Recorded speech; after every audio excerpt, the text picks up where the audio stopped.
Hey everybody, happy Monday!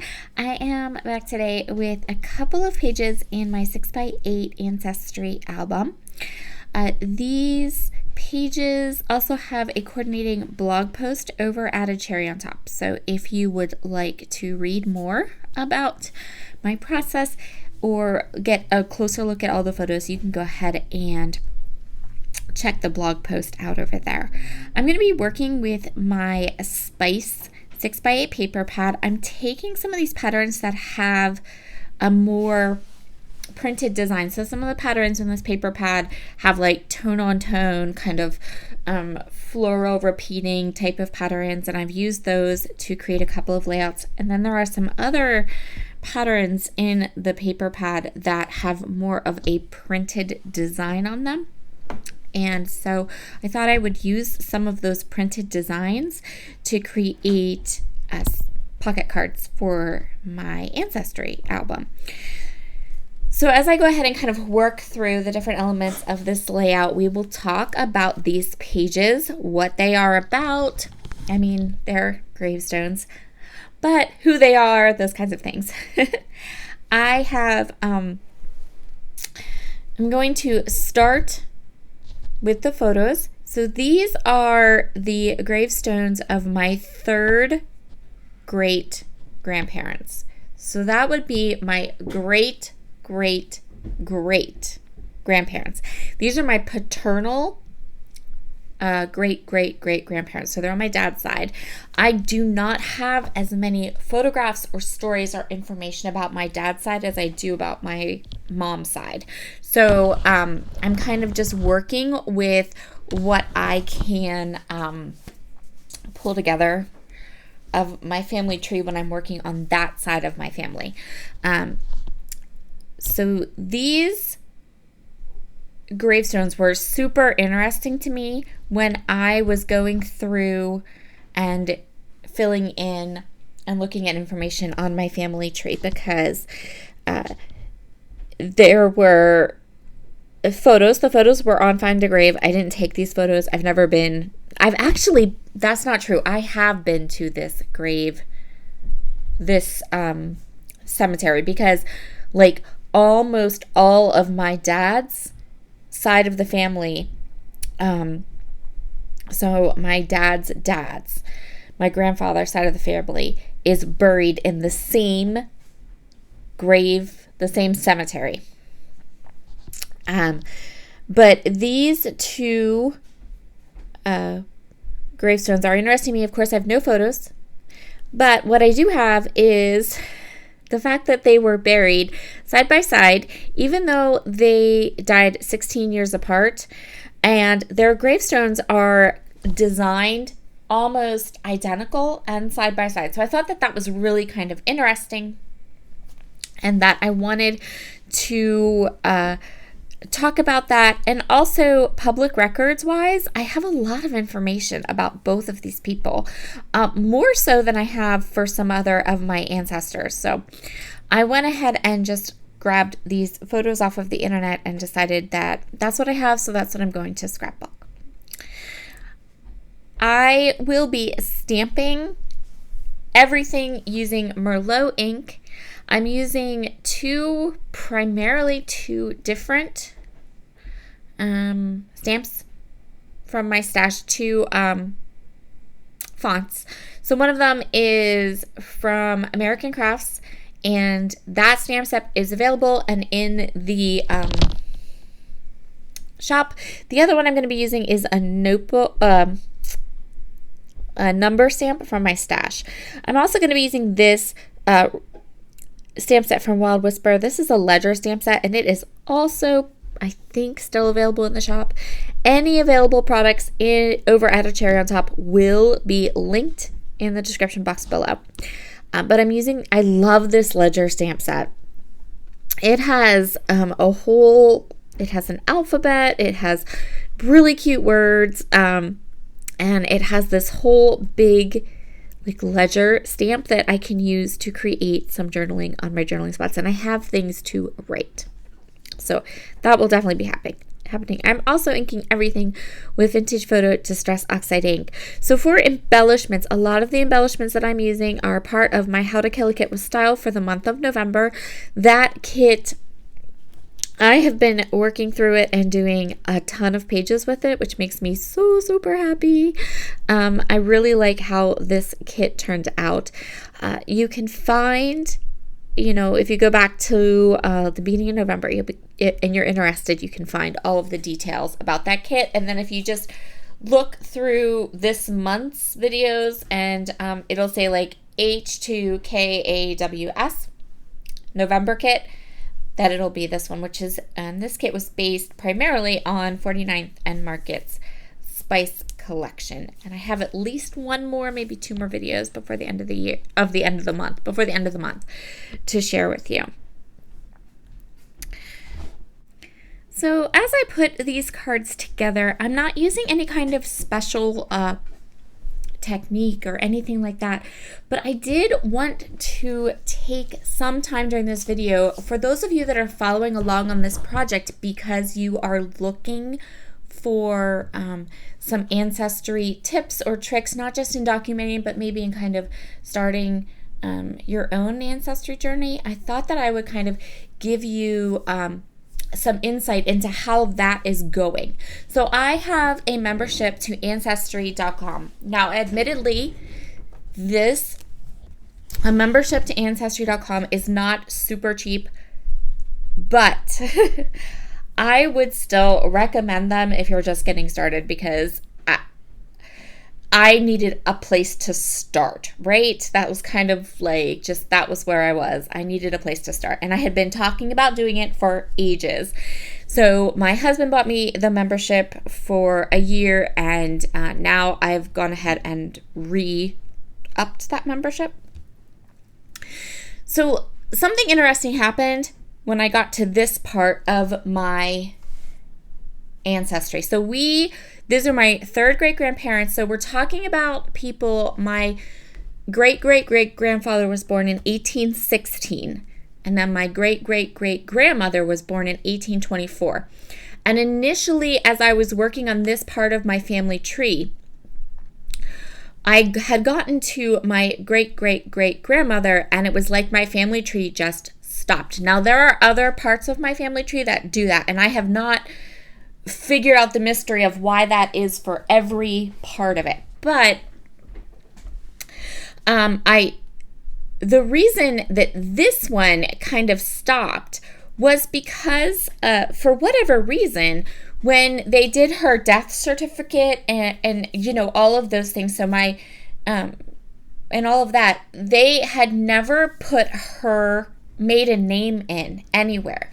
So all of her sources, so to speak, so all of the public record sources that I had for her just called her Mary Corson. And because of that, because we didn't have the name she was born with, her family tree just stopped.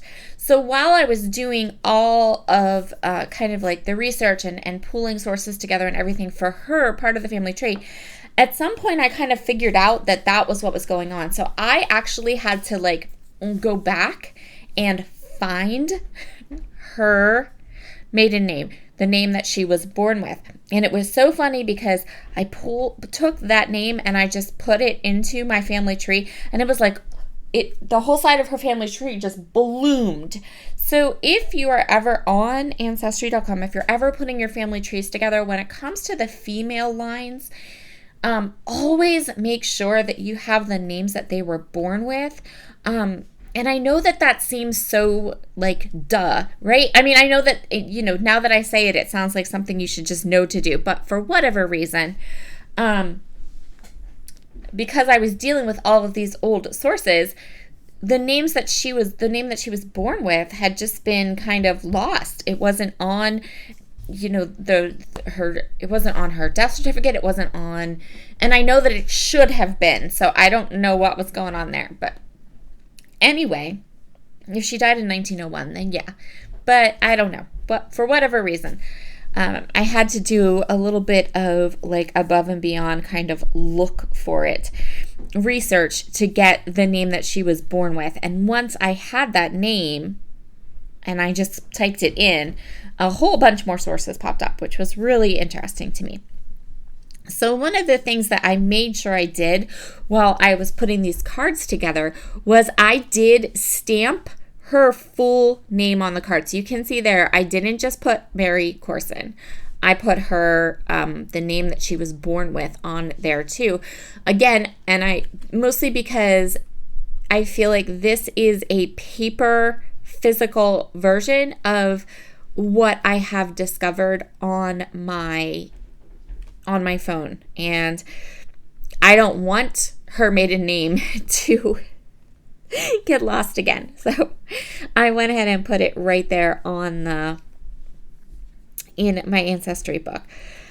And so her husband, Franklin, died in 1885, and then she died 16 years later. So I found it very interesting. The other thing I found very interesting was, the fact that they were buried together. And now we've kind of gotten into, I've gotten this far on my dad's side of my family tree. So I'm getting to the part where we're getting into Civil War years and things like that. And so I'm finding kind of this era. I've always been very kind of interested and curious about that era and further back.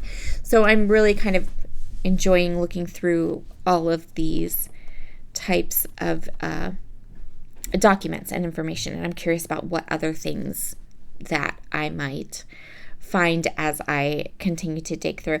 And for this line of my family tree, I still have lots of sources to kind of work through and read through. And that is the other thing. Do not trust Ancestry.com. They're just pretty much searching and looking for names. So when you're going through the sources that they give you for these types of documents, especially these older documents, be sure to look at those sources, pull them in, and read them. I cannot tell you how many times, like census records, I've never seen so many strange ways to spell last names and first names as census takers did in the 1800s. I'm just tossing that out there. I don't know. And I found that some records, or some handwriting, because they're handwritten, like I'm reading them and I can see that is how it is spelled. And whatever Ancestry.com uses to go ahead and do their searching for, they have it mislabeled and misread. So it is a little tedious. It's not easy. It's not one of those things where you just pop in your name and it just I know that's kind of what the commercials say, but it's not like that. It kind of like auto-populates in everybody else. But the fact of the matter is, even if it does auto-populate in everybody else, you need to go through each of those people and make sure that the sources that they're citing and the sources that they are showing you are correct and accurate, and that their AI or whatever it is that is reading those sources and telling you what these names are is what it really says. Again, that could be because my family, from what I can tell, both sides of my family, they pretty much never left Pennsylvania. And from what I can tell, I descend from Quakers. Like legit Quakers. Like you go back far enough and you start to get names of my ancestors in Quaker meetings, which is really interesting to me. But those stories will be for another time, because yes, I do have those stories. But for today, I wanted to do my great-great-great-grandparents. And I had, like I said, I wanted to document the photos of their gravesites that I do have, because again, I just find it very interesting. They died 16 years apart, and yet, my great-great-great, it would have been my great-great-great-grandmother that made sure that those, that their tombstones would have been matching and that they were buried directly beside each other. I have been kind of, as I've been rambling on about this, I have been adding lots of spice rub-ons to this card. I'm also in love with this Brutus Monroe. Okay, so it comes in, I've said this 1,000 times, every video for the last like 3 weeks. This is a Brutus Monroe. Now, I'm telling you, it's the same stuff. It comes in this little nail polish bottle, and it's called Shimmer Splash, and the color is Gilded. And then it also comes in a big bottle called Aqua Pigment, and that's also called Gilded. So whichever one you want to grab, I feel like the big bottle is a little more. I mean, it's more. I'm shaking it right now. It's pretty full. But the little nail polish bottle is really cute too. Anyway, I love it. I have splattered all of these cards up. And you can see here are all the cards. I have written all of my journaling in. I know sometimes I don't do that, but I have also acquired a large stash of projects that need journaling, so I was sure that I did it this time. Here are all the close-ups of these cards. Thank you so much for joining me today. I hope you have a wonderful Monday and a wonderful week. And I hope you don't mind all of my family heritage rambling. And I will talk to you all again very soon. Bye.